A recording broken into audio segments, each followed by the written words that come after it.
Hello, everyone, and welcome to Barnes & Noble's Midday Mystery, a cozy talk with Joanne Fluke and Juneau Black. I am your moderator, John Valeri. And before we get started, I just want to remind everybody that there is a Q&A module. So if you have questions, and I am quite sure that you do, please leave them there, and I will make sure that I circle back to those. So the guests today probably need no introduction, but I will do very, very brief introductions, and then we will get into a wonderful conversation. So we have Joanne Fluke, who is the New York Times bestselling author of the Hannah Swensen mysteries, of which there are now 28, and that's not including novels, short stories, and of course the wonderful telefilms that you have probably seen on Hallmark. And we also have Jocelyn and Sharon, who together are Juneau Black and collaborate on the Shady Hollow mysteries. There are three, two of which are available right now. There is Shady Hollow, Cold Clay, and then book three, Mirror Lake, will be out in April. And you can probably see Joanne's book sitting right there behind her, but I'm going to hold mine up too because it is delicious. Like, do you not want to eat that caramel pecan roll, despite the fact that it's right next to murder? So welcome, everybody. And thank you so much for being here. It's a real pleasure to have the honor of moderating you. So my first question to you is this. So we're going to pretend that we are meeting up at our local neighborhood Barnes & Noble, and we are either stepping into the elevator or onto the escalator, your choice, and you have that short trip up to pitch us your new book. So if you can tell us the basic premise for your new book, that would be great. And Joanne, we will start with you if you can tell us about Caramel Pecan Roll Murder. Oh, I'd love to. Thank you, John. I appreciate that. I had to move a little closer there. Okay, my book is what I'd like to call a mini vacation. It's just a little escape from all the troubles of the world and all the, the rising prices and all that stuff. And you just could take a little mini vacation with Hannah Swensen in Lake Eden, Minnesota. And this book, I think you will enjoy. It's all about a fishing tournament that everybody has probably been fishing who lives in Minnesota, and Hannah has too. So that's my basic premise. It's just Hannah and her cat Moisha and her two boyfriends, Norman, and Norman's a dentist, and Mike, who is a cop. And that's the basic premise. Get away for a little bit. Just escape the problems of the day and read. Thank you so much. And, your readers will know that they also will get the recipe for that caramel pecan roll. So, you get a story and the recipes. Oh, it's really easy. Oh, John, it's so easy. Anybody can do this. It is really, I don't know what I do without Pillsbury, which, by the way, is a Minnesota company. And, it is a very easy recipe. You should make them. And people dab a little flour on your nose, like up on your nose and maybe on your cheek, and come out of the kitchen and go, oh, I made these wonderful rolls for you. I hope you like them. And they will. That's terrific. I said, even I can make this recipe. So Sharon and Jocelyn, you can decide who wants to speak first, but if you can tell us a bit about Cold Clay, which actually just came out on Tuesday again. So yes, Cold Clay is the second book in the Shady Hollow mystery series, and our elevator/escalator pitch is that it is Agatha Christie meets Fantastic Mr. Fox. So they are murder mysteries set in a charming small town with the twist that all of the characters are anthropomorphic animals. So our heroine is a reporter for the local newspaper who also happens to be a fox, and our police presence in the town happen to be bears. The coffee shop is run by a moose, and the bookstore, which is my favorite location, is run by a raven. So we really just took the premise of the sort of small town cozy mystery and gave it a twist. I love it. It is so charming. And I have to say, what's great is that people, who might not be able to vision animals as the main characters, you can also see them as human. They sort of have both qualities, which is really, really terrific. So, okay, this conversation is about the cozy. I'm sure, people are watching all over from the world, which is terrific. And people know that cozies are sort of a subgenre of the traditional mystery. So yes, there is expected to be a murder, unfortunately, but it's murder mystery. But the violence, the language, the sex, there's nothing gratuitous. Most of that, takes place off the page. And then we do sort of expect a happy ending where justice is done and order is restored and everything is good until the next book. So there are some rules or some confines to the cozy. So I wanted to ask you if you can tell me one thing that really charms you about the genre, and then one thing that's kind of challenging to work within, but how do you tap into your creativity to surmount that? And maybe this time we'll start with you, Sharon or Jocelyn. Oh, okay. Well, one of the things that I like about the cozy genre is that the detective is normally an amateur person and not a professional, and like Miss Marple in the Agatha Christie mysteries. And so we have Vera Vixen, who is our Fox reporter, but is also an amateur detective. And yeah, where was I going with this? Yes. So you like having an amateur sleuth. Yeah, I do. I love amateur sleuth. How about you, Jocelyn? Is there anything that you find particularly challenging, but then you say, okay, I really get to tap into my creativity to get around this? Yes. One thing that I love about cozies is the setting and how important the setting is. And it's usually a very small town or a little local part of the world, like say a little corner of Minnesota, for example, or a forest that has only animals. But it is a challenge because you want it to stay comforting. You want readers to feel like they're always welcome and they feel comfortable and familiar, but you do want to keep expanding your horizons. So we try to address it by slowly adding in a few new locations each time, talking a little bit about something that maybe they're not going to in this book, but we can mention it later, slowly growing the world so it feels natural and it feels like the reader can explore the world with us. Sure. And so, Joanne, I mean, you have 28 of these full-length novels to your credit, in addition to the shorter works, and you wrote sort of straight up suspense. So one thing that really charms you about the cozy, and then something that you find particularly challenging, and I would assume it actually can get harder 28 books on because you have to keep learning new tricks. Oh, I do. I have to look up a lot of things because Hannah Swenson knows a lot of stuff. And I have to look things up. I have to make sure that I'm accurate. I think the thing that I like the most is it's not really blood and gore. Yeah, it's murder mystery, but you don't get into the nitty gritty blood and gore stuff that you do in a lot of books. And I like writing in that genre. And I like the fact that my age group that I know of that usually come to my signings are from 6 to 80. And I like that because grandmas and great grandmas can teach the kids to bake, or the kids can teach the grandmas. This has happened too. That's what I like about cozies. That's terrific. Thank you. So Sharon, you had mentioned, that you really find the amateur sleuth appealing, and I kind of like that too, but it does sort of bring with it its own challenges. They have to sort of legitimize their investigation. They have to sort of find a way, to work together with law enforcement who aren't always appreciative of their involvement. So I'm wondering if you can talk about, your leading ladies, their occupations, their interests, their hobbies, and how these things lend themselves, to crime and to the murder and the mayhem and the misdeeds that somehow follow them. And if you wanted to start with that, Joanne, and then we will come back to Juneau Black. Oh, okay.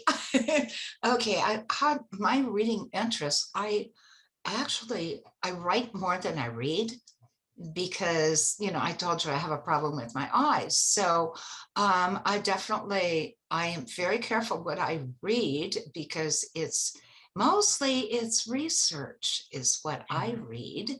I don't particularly read any genre more than anyone else, more than anything else. But I do like cozies because They're clean, they're nice, as my editor has said. There's no naughty language. And by the way, my editor is I think probably in his 60s. So I mean, I like that. I like that because I figure everybody could read them and they get a little respite from the world. Sure. And so we know Hannah, is always up to something, baking, cooking. Can you talk about her business and how that sort of brings her into the world where these murders and mayhem sort of happen? Because that does, open opportunities for her because she has all that interaction.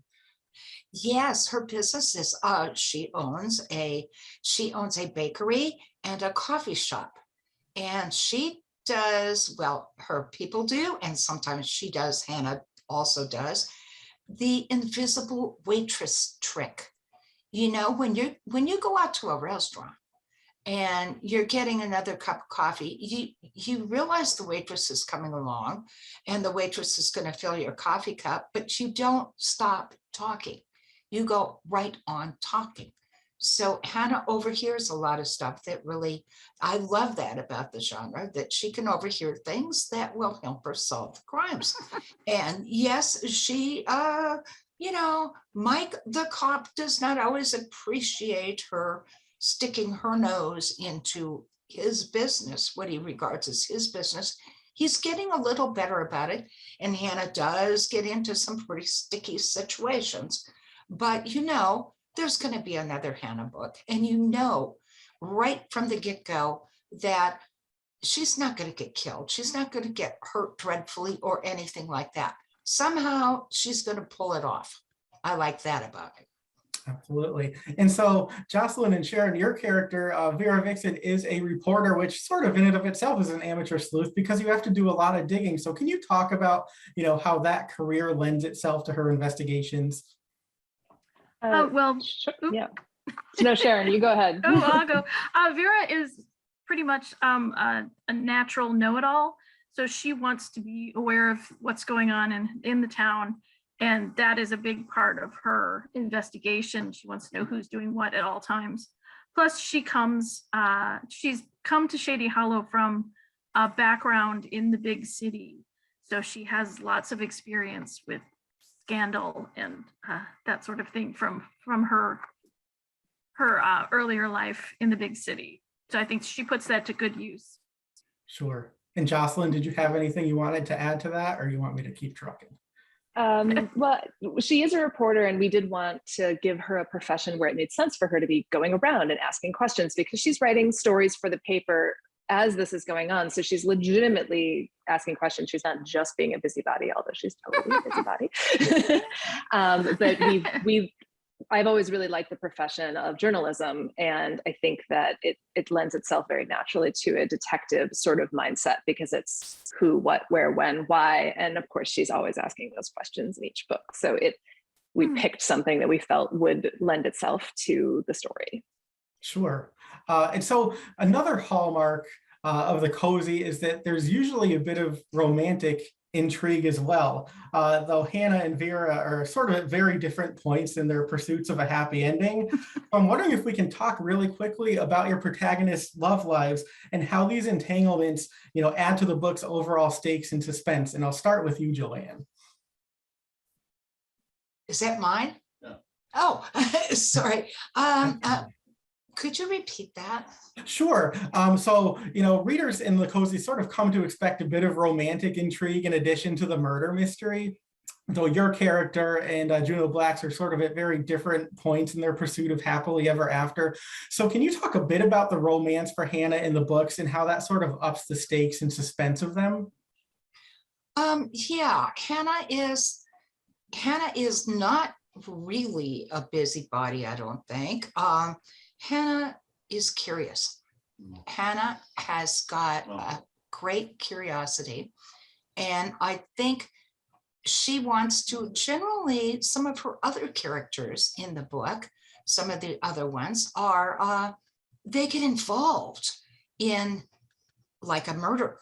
He's asking about the romance. Huh? He's asking about the romance angle. Oh, the romance. Well, Hannah is, we like to say she's 30 something, You know, I mean, we don't want to say how much because time in Lake Eden is not really like anywhere else. The time goes by quite slowly. It goes by seasons. So she has two boyfriends in a way. There is Norman the dentist, and then there is Mike the cop. And she has to dealing with both of them, which is sometimes a little problem for her. Sometimes she likes one more than the other. Other times she likes whatever. Hannah doesn't date anyone else. It's either Mike or Norman, and that's the romance for it. And we're not sure who she's gonna once she wound up with someone else, and that was a disaster. So you know, we kind of keep it between Mike and Norman now, and we'll see what happens. I don't know what's going to happen. Hannah has not really communicated that with me, and I hope she does. Well, that's great, though. It keeps things unpredictable when you yourself as the author don't know. I like that. And we should all be so fortunate to age, you know, as Hannah does that slowly, but no such luck here. So let me ask you, Jocelyn and Sharon, tell us a bit about the romantic interest for Vera and how that melds into the stories that you tell. You want to go? Sure. Jocelyn? Yeah. Well, I actually also write romance, so I am deeply invested in the idea of bringing a romance into every story because I think it's such a very human thing for people to care about. And our protagonist, Vera, does have some interest. We have hinted that she is maybe a tragic romantic backstory that we don't delve into in the first book, but it's there. And she has some interest with Orville, who is the deputy police bear. And it's a little bit antagonistic because they're both working to solve the crime, but they're both interested in each other and in fact respect each other. So I think that it provides a nice extra facet to the characters so that readers can really care about them and want to know what happens.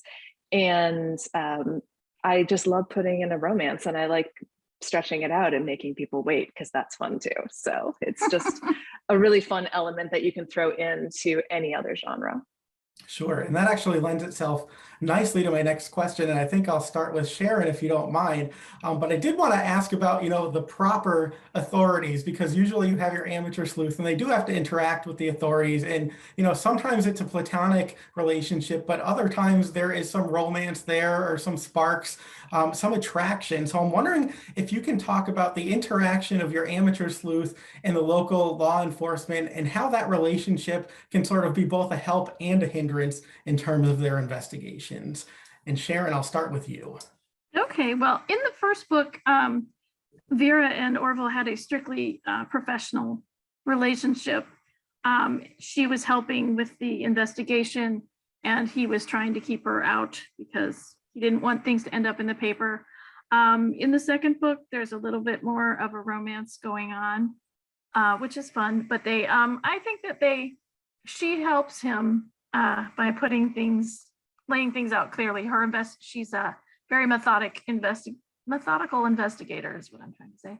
And he is new to the whole murder gig because nothing of any serious crime has happened in Shady Hollow. And so he is working out of the big book of policing, which he has on his desk. And she is able to provide much more help than because he's not used to dealing with these serious kind of crimes.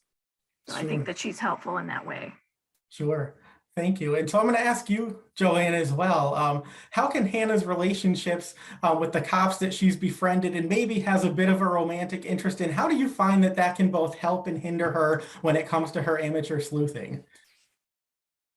Well, Hannah is, of course, interested in both of the men that she is dating. And I'm not sure how to answer that one. She just, I don't know what she's going to do. I mean, that's the fun part of writing this is I don't know who she's going to end up with, if she's going to end up with either one of them. I just don't know. Maybe it'll be someone new. Maybe I don't know what's going to happen. And that is what makes it interesting for me. So yeah, that must keep it fresh. Angle is great, you know, because she's crazy about both of those guys. So who knows? You know, Sure. something could happen. Maybe something won't happen. We don't know yet. Fair enough. So I'm going to stick with you for a moment, Joanne. I did want to ask, about the presence of the animal in the cozy mystery, because we do expect that there are, going to be some four-legged, furry or feathered creatures. And a lot of times, you can get away with doing a lot to people, but you cannot, harm the animal necessarily. People don't like that. So I'm wondering if you can tell us about the cats in Hannah's life and how they play into the books, because people love the cats. Oh, I love the cats too. I am crazy about the cats.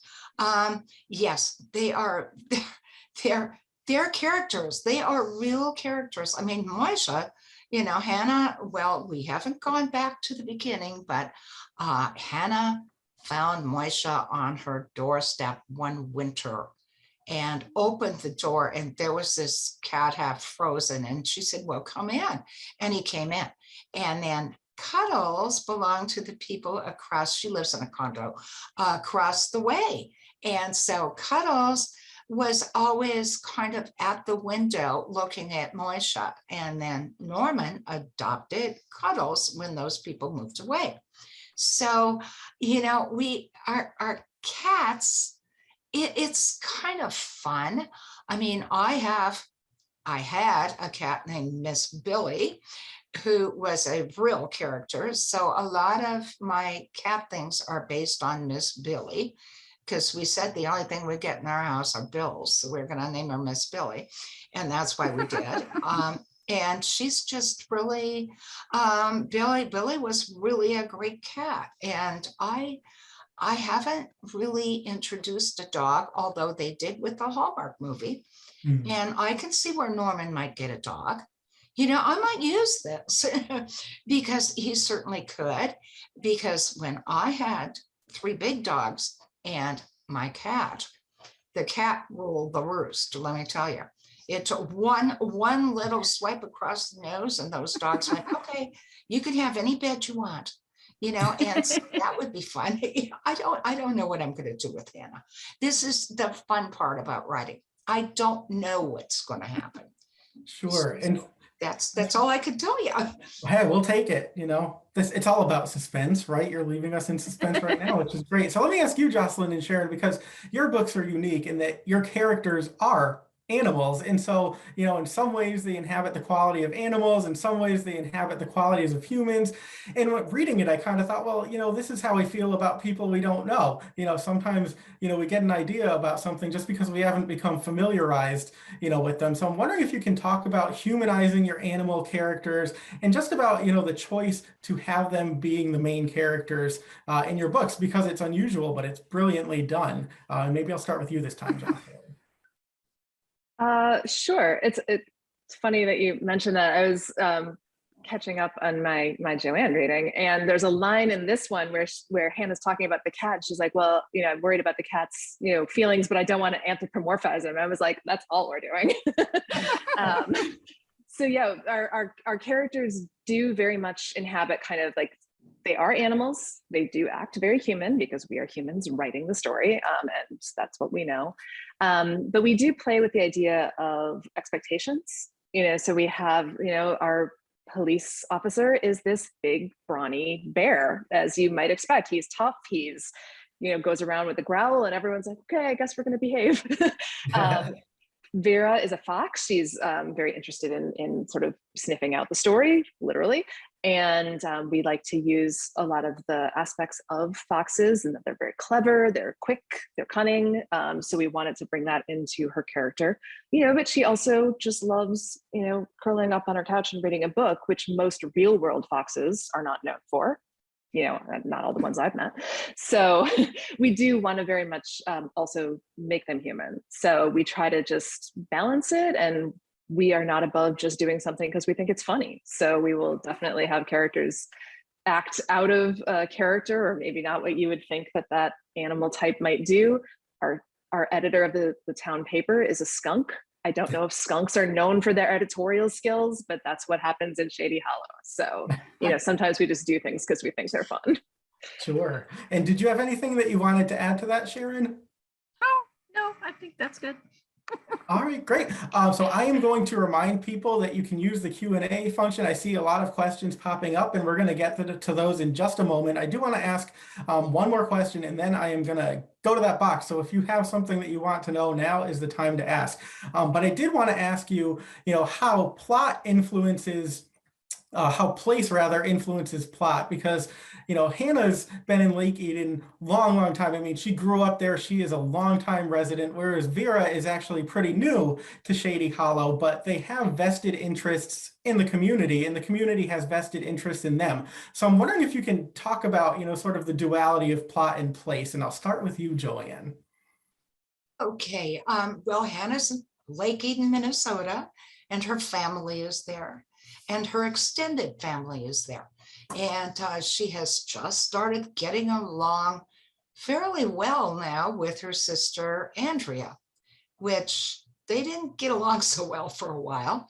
And her sister, Michelle, was in college. Now she's graduated from college and she's teaching school there. So Hannah's got extended family in Lake Eden, which makes for family things that we can do. Like there's a problem with Michelle and Michelle says, oh, Hannah, can you help me with this? Or, it's nice because some of the other characters do lend themselves to extended family.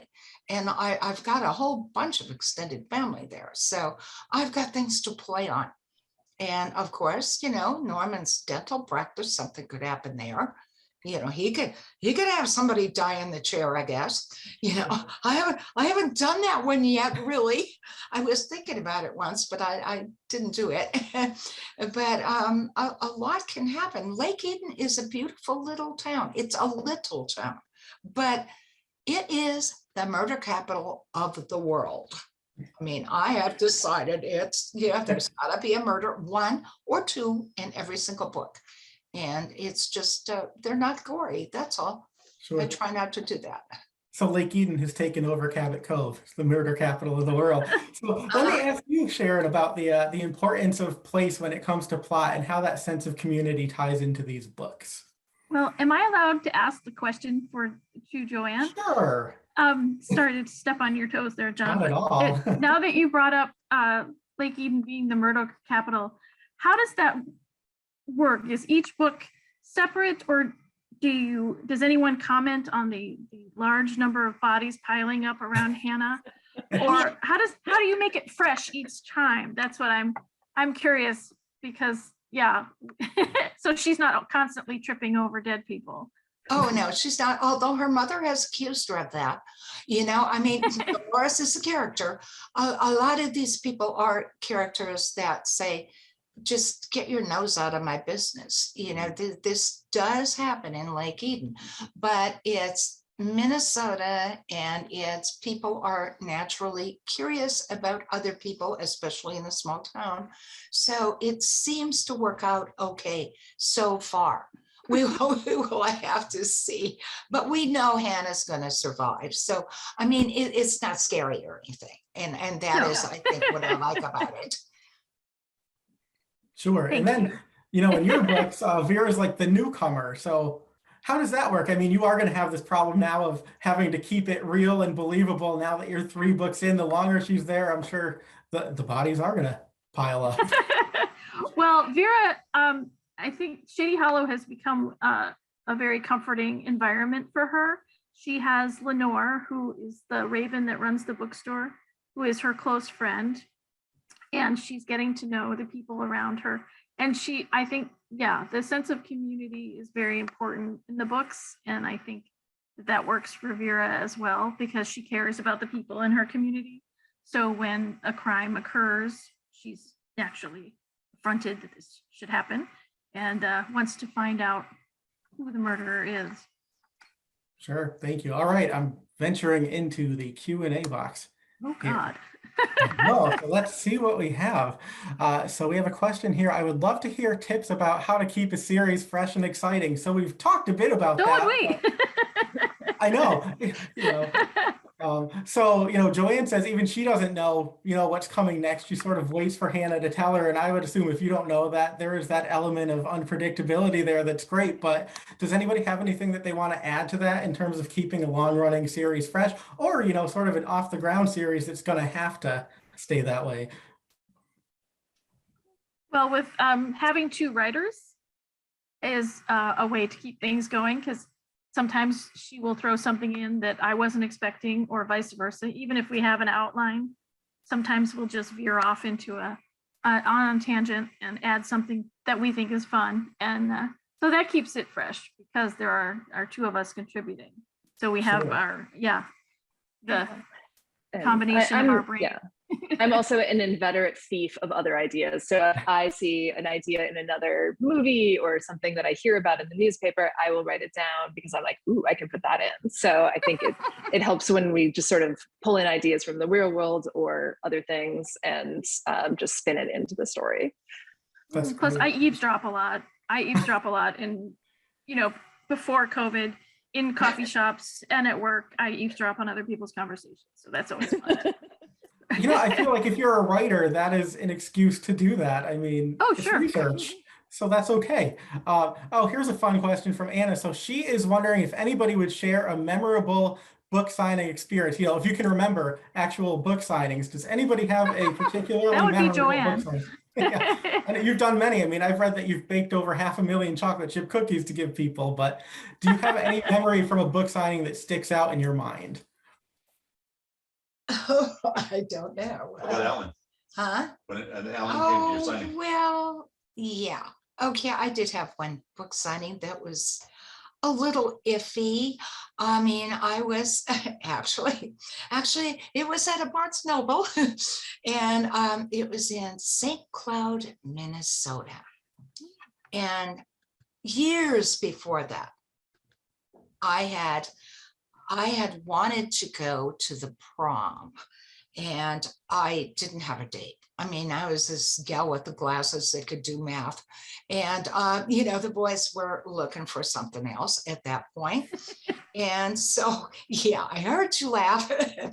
and so I wanted to go, and the head of the football team and the baseball team came up to me and said, Joanne, if you help me through math, I will take you to the prom, because my parents promised me that if I can pass math, I will get a car when I graduate.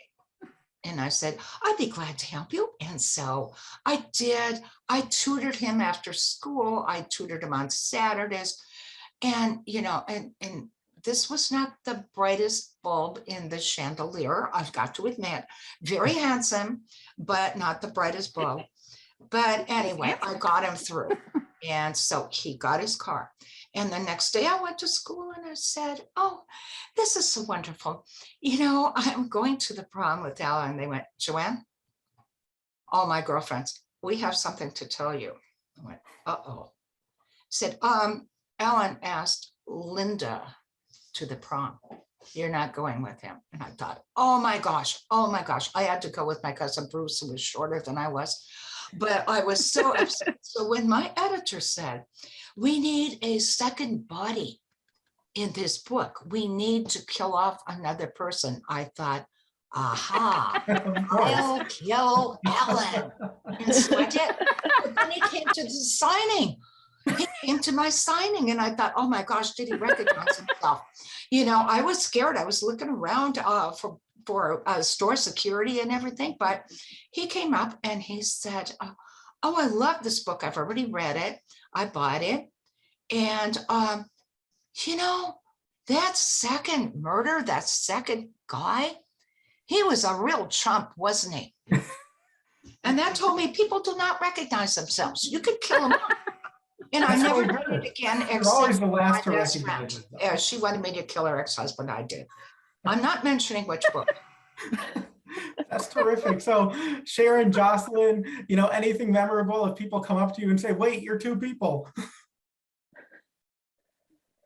We haven't done a lot of book signings as Juneau Black yet, but we've both worked in bookstores for years. So we have attended hundreds, probably, book signings put together.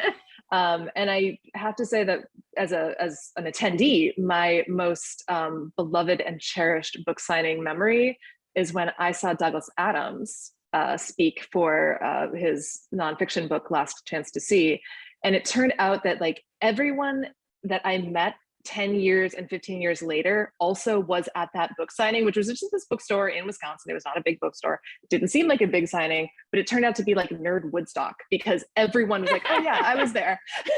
And so many of them have become like really good friends. So I think I'm so glad I went. I'm so glad book signings exist. And I hope to someday to like provide that to other readers where our book signing can make people happy and they can all reminisce about it 20 years later.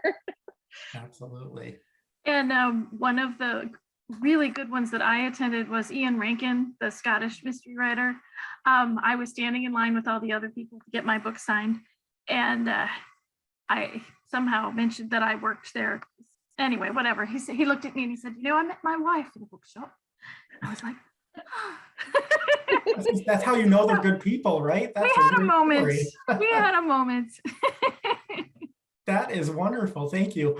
So I'm going back into the questions. Actually, one is popping up quite regularly. So Joanne, several people want to know if there are going to be more Hallmark movies. Yes. Yes, I think so. I think they have optioned another book. I can't tell you what it is yet, but yes, they have. And I think there will be another one.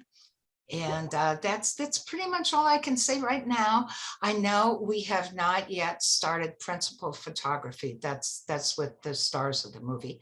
So we will see what happens.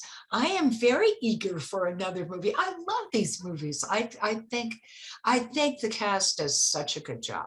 So I'm hopeful, and there should be. Terrific. Well, you've made people very happy by saying that. And I just wanted to read off a comment quickly too to you, Joanne, from Judith. She says that she began reading your books when she was in her 30s and diagnosed with breast cancer. Your books were such a fun escape from her cancer treatments and great recipes for her healing. She is in her 50s now and still enjoying the laughter, mystery, and fun of your books. Oh, that makes me feel so good. I am so happy about that. And I'm so glad that you are a breast cancer survivor. I mean, it's something to be very proud of, and it's wonderful. That's all I can say. It's great. Thank you for sharing that, Judith. And that has to be the greatest compliment for an author as well. So this question is for Jocelyn and Sharon. How did you come to team up with writing, and how does co-writing work for you? Good question. That is a good question. Yeah. Sharon, why don't you take that? Okay, well, we worked together at the same bookstore, and let's see, one night we were, it was a slow night, and we were told to price some little finger puppets. So while we were doing that, we decided to give them all names and occupations, and they were woodland creatures. So there were bears, there were foxes, there were ravens. And we decided that we would tell a story about them. And we wrote the first iteration of Shady Hollow during NaNoWriMo, which is National Novel Writing Month. And that's how it came about.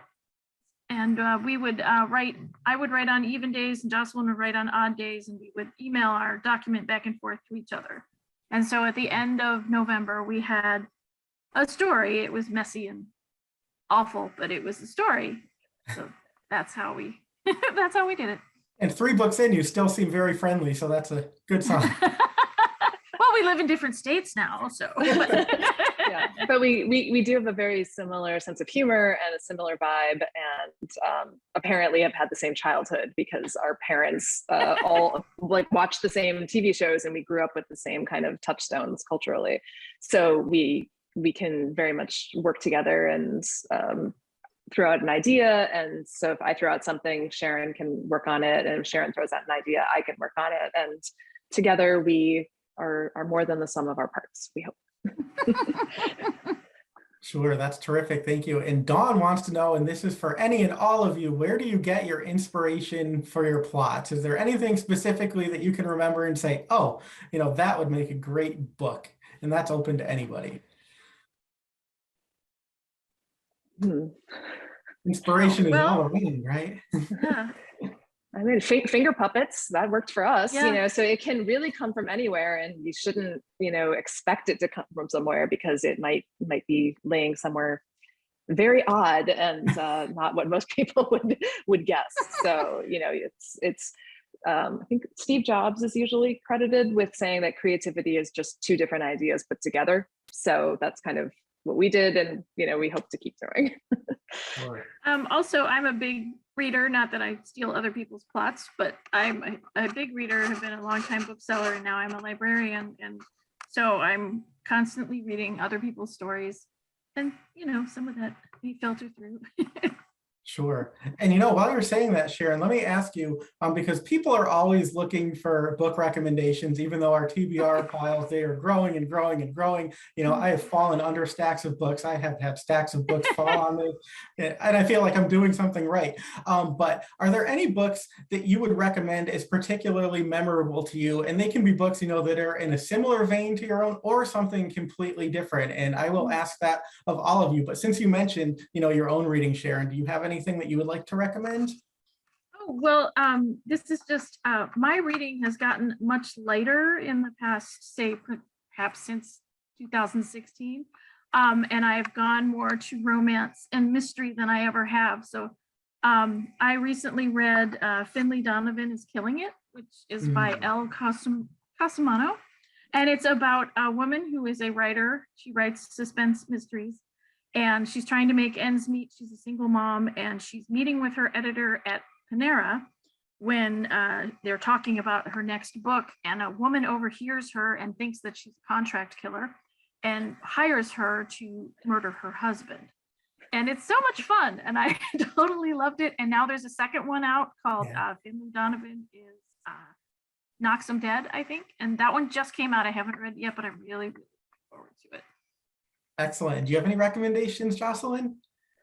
Yes, I do, actually. In our books, the coffee shop is a major setting, and there's a reason for that, which is that we love caffeine. And I was recently reading another series by Tara Lush, and that starts with a book titled Grounds for Murder, and it is set in a small town in Florida, where an ex-reporter has opened a coffee shop because she thinks it's going to be a slower pace of life. But of course, the bodies start piling up. And I just love the setting of that. It's like a fun, cozy, but with a sort of quirky Florida twist, because Florida is very strange. And the books are just a lot of fun. And there's, I think, 2 novels and a novella out now. And I just am really loving that setting. Sure, thank you. And Joanne, I know at the beginning of the conversation, you said that you find yourselves reading more research books now, but also that you read across genres. There's not anything that you tend to prefer over other types of books. But is there anything that you've read recently or something evergreen that you would recommend to readers of your books who are looking to pick up something new or different? Oh gosh, I don't know. Yeah, Laura. Yeah. Thank you, John. My son's sitting over here. Yes, Laura Levine's books are a sketch. They are so funny. You would love to read Laura Levine. I mean, my husband and I used to get stuck for plots, and my husband and I used to go out to a restaurant, and we'd be sitting there, and over dessert and coffee, which because we also wanted to be fully caffeinated, we would say, I would turn to him and say, who do you think I should kill off next? And he'd say, I don't know. Who would you like to get rid of? And we would talk about this over coffee and dessert. And then we'd realize that we hadn't seen the waiter in quite some time. And somebody would come over to our table and say, what are you talking about? Everybody in the kitchen fled out the back door. I mean, this happened. So I have to be careful what I say about plots. All I know is, it helps to talk things over, but you got to be careful you're not in public when you do that. That's all. That's very true. And that's actually, I'm going to come to Jocelyn and share with that, because that sort of ticks off several questions. People are asking, not only where do you come up with your plots, but sort of how do you talk them through and come up with a fresh twist on something that may already have been written? Because it's very hard to come up with an original idea. So can you talk a bit about, how you work together to come up with the twists and turns in your book, and how you balance that with, sort of the normalness of a cozy? So it's got to be twisty, but you want to be a little bit relaxed too while you're reading it. Well, we when we are in the same town, we do meet at coffee shops to talk about murder. So far, no one has paid any attention to us at all. So we've been happily, yeah. As far as we know, no one has paid any attention to us. But yeah. Where was I? Yeah. In terms of sort of keeping the story fresh and working out the plots, we talk a lot about potential ideas, and I think sometimes we're like, oh, that could work, and then we sort of refine it, or if it doesn't work, we can put it aside for maybe a later book. And I think especially with cozies and just murder mysteries in general, a lot of it feels, how many different ways can you kill someone, right? We try to have twists, but I think that for me as a reader, I like to follow along with the detective as they're uncovering the clues. And for me, the appeal of a cozy is the world and the setting and feeling like I'm part of it. So no matter what the plot is, no matter what the specific clues that Vera is picking up or following along the way, we want it to feel that we're not trying to trick the reader or anything. Like if you want to follow along and solve the crime as you're going, some people like to read like that. Or if you like to just be surprised at the end, like me, I'm just waiting for Poirot to tell me everything at the end. So I'm definitely one of those readers. But that we kind of keep it balanced enough that people can do either read how they want to read and not feel that they're missing something if they're not reading in a particular way. And that's what editing is for, is to make sure that the ideas that you had in your horribly messy first draft do make it into a coherent plot line. So we definitely have come up with things that have not made it into the final. Sure, thank you. And we do have to begin wrapping up in just a moment, but two quick questions, one specifically for each author pair here. But Michelle wants to know, and this is a great question, and I don't know why I didn't ask it, but how did you come up with the name Juneau Black? Where did that originate? Oh, well, we, as Jocelyn and I were both longtime booksellers, we know that when there are two authors, it always gets shelved in the wrong place, under the wrong, So right. we wanted to choose a pen name that would just be considered one person. And so Juneau is as one of the original founders of Milwaukee, where we both, Jocelyn is originally from Milwaukee, and I live here as well. And then Black, because we both worked for Harry W. Schwartz, which was the longtime bookstore in Milwaukee. And Schwartz is the German word for black. So terrific. That's where we thought long and hard about that. one name, easy to spell. That's what we got to do. That's great. And look at you solving mysteries for us in real time. And a question for you, Joanne. And this is from Michelle. She is wondering if you have ever considered a recipe using almond flour or stevia. She's just curious about that. If I could ever consider a recipe using almond flour? Yes, almond flour or stevia, which is like a sugar substitute. I don't know if that's ever come up. I am not that well versed in nutrition, and I would really hate to give people the wrong information. So I'm really careful about that. I make my recipes as easy as possible. If somebody wants to do a variation, I don't tell them what they should do simply because I don't know. I really don't know. I just know that I don't want to make a recipe with 27 different things where you got to grind almonds and do all that stuff. No, but hey, if they want to do it and they want to try it, let me know how it turns out. I'd be interested. You know, it's just that I can't recommend certain things like sugar substitutes and all that. I dare not do that because I am not that well versed in nutrition, and I can't do it. I don't want to mess anybody up. What if they got sick? You know. Support the Minnesota dairy farmers. Yeah, I do support the Minnesota dairy farmers, and those darlings for years made margarine white. Yeah.